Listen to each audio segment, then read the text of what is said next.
So, what's your treasure? How stable is it?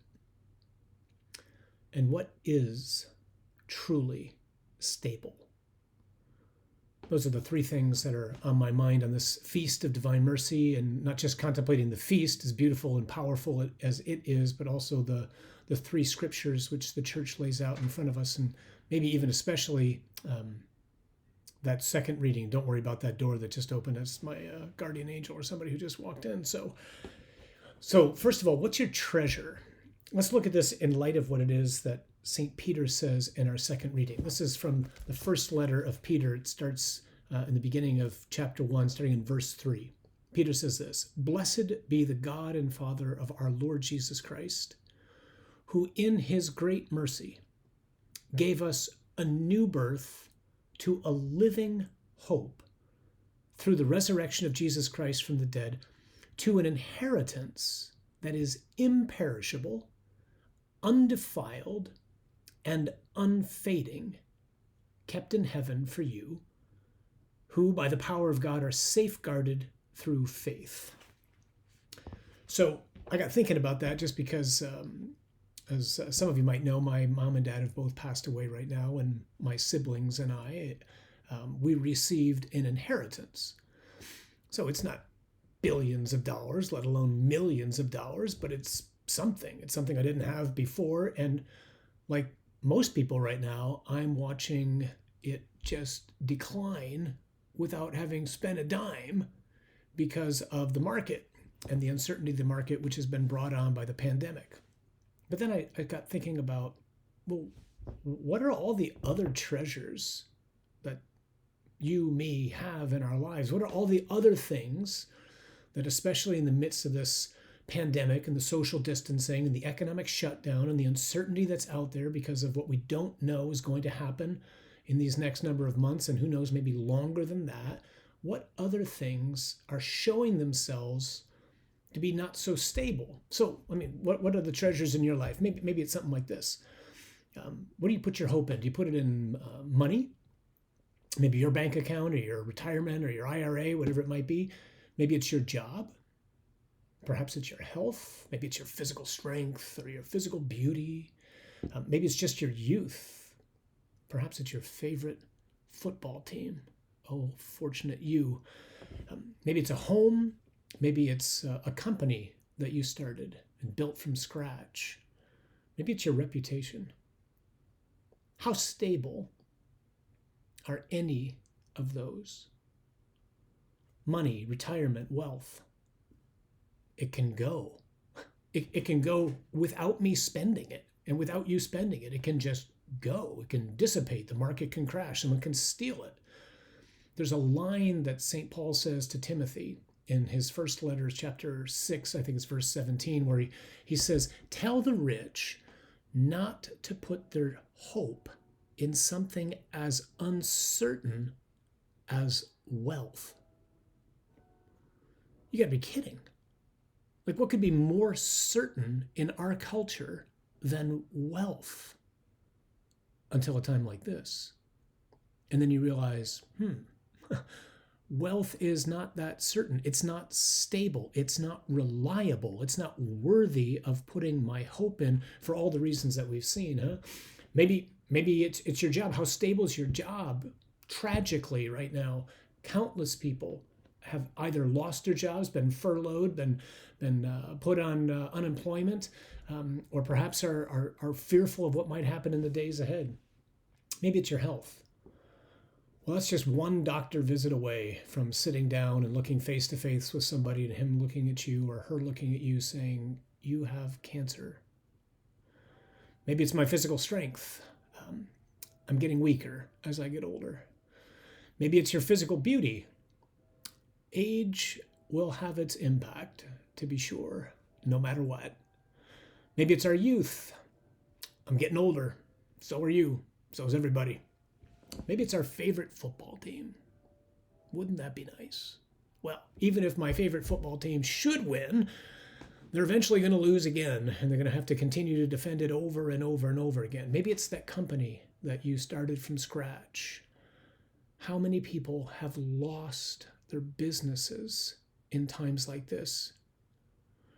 Maybe it's my reputation. All it takes is one person to slander me or to slander you. We often hear that line, sticks and stones may break my bones, names will never hurt me. Baloney, right? Names kill. They do incredible damage to people. None of these things are sure. None of them are stable. None of them are certain.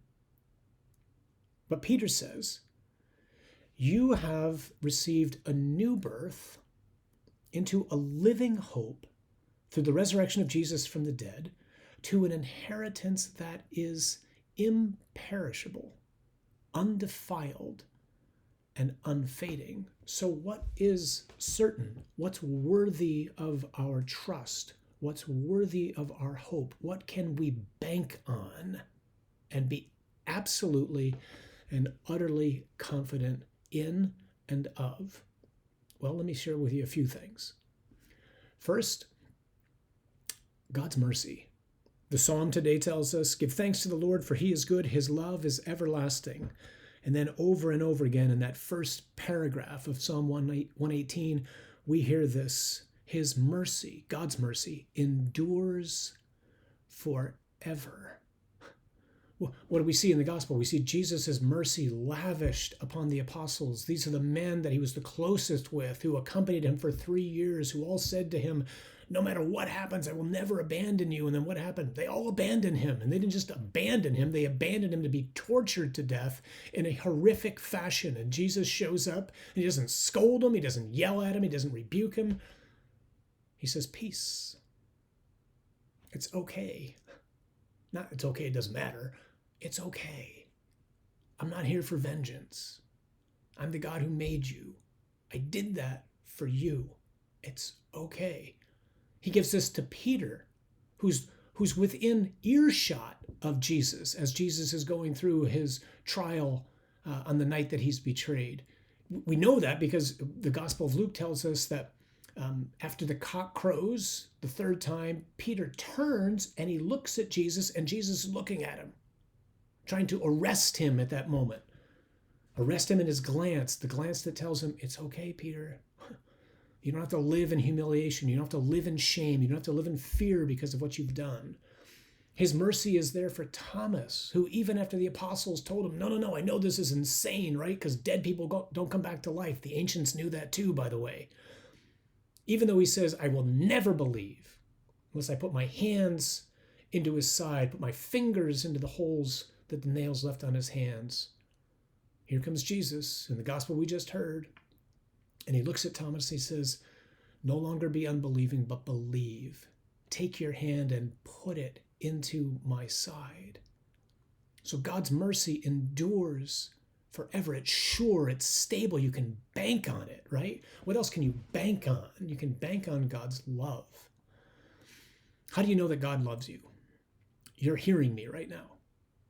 If you're breathing right now, you're breathing because God, in his great love, has given you the gift of life. It doesn't matter if you've been faithful to him or not, but it does matter what you're going to do with it from now on, what I'm going to do with it from now on. St. Paul reminds us, told us this at the very beginning of Lent. God proves his love for us in that he dies for us while we were still sinners, right? He didn't do this as a reward for you and me.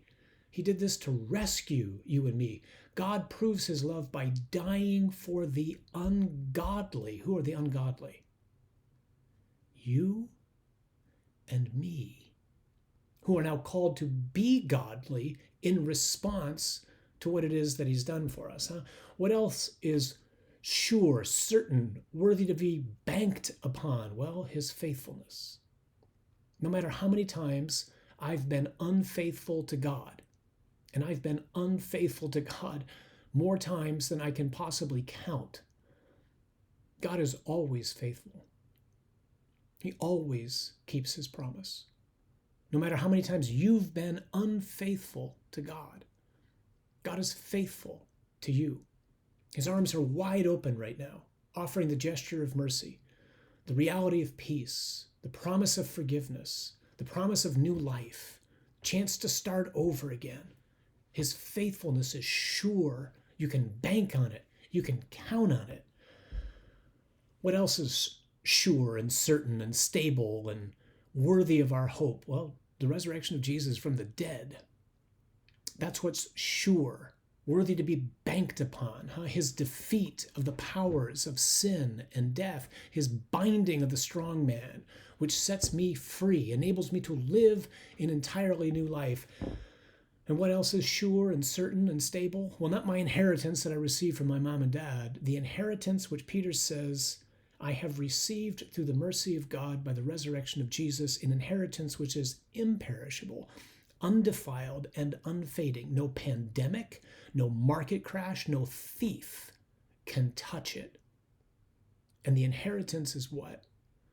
The promise of redemption of my body, the promise of recreation, the promise of a new heaven and a new earth, where God will make all things as they were intended to be. Not just put them back to how they were back in Eden. No, no, no. Somehow by the mystery of Jesus' death and resurrection, they're even better than the perfection that our first parents enjoyed in Eden. And then here's the key. When you and I put our hope in these things, which are sure, are certain, are stable, are worthy of being hoped upon, then everything else, all these other things, our job, our reputation, our strength, our youth, our money, everything, all those things we're able to see as they truly are, and then we're able to dispose of them accordingly. This is why the early church sold everything and just lived in common with each other, and nobody had any needs. Why? Because suddenly I didn't have to be attached to money. I realized that money was given to me to provide for my own needs, by all means, to enjoy some things, fine, no problem with that, and to provide for people who are struggling and who are in need right now. All of these things are reoriented now around the person of Jesus. Suddenly, sports becomes a game, something that I can enjoy, a healthy diversion. Even, heaven forbid, we lose, and we lose a lot. It's okay. I can still enjoy it. Everything is transformed because my hope isn't in them anymore.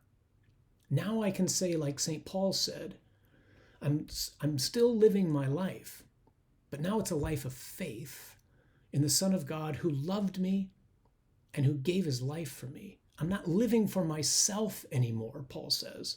I'm living for the one who died for me. Now we can say, once we realize what is stable, what is sure, what is certain, the real treasures, now I can say, like Paul said, life is Christ, and death is gain. Why? Because it brings me into the inheritance that God has promised me, which is imperishable, undefiled, and unfading. May the reality of Jesus risen from the dead and the fact that his Spirit lives in you, may that bring you peace today, the same peace that Jesus bestowed upon the apostles in the upper room on that day that we hear in the Gospels. May that peace invade your mind and fill your heart in the midst of all the uncertainties. God's peace is one which is not dependent on circumstances or on treasures that aren't that stable. God's peace, the peace that he's giving you right now, offering to me right now, it's founded on his mercy, his love, his faithfulness, and the resurrection of Jesus from the dead. Do not be afraid. God is with you. You were born for this.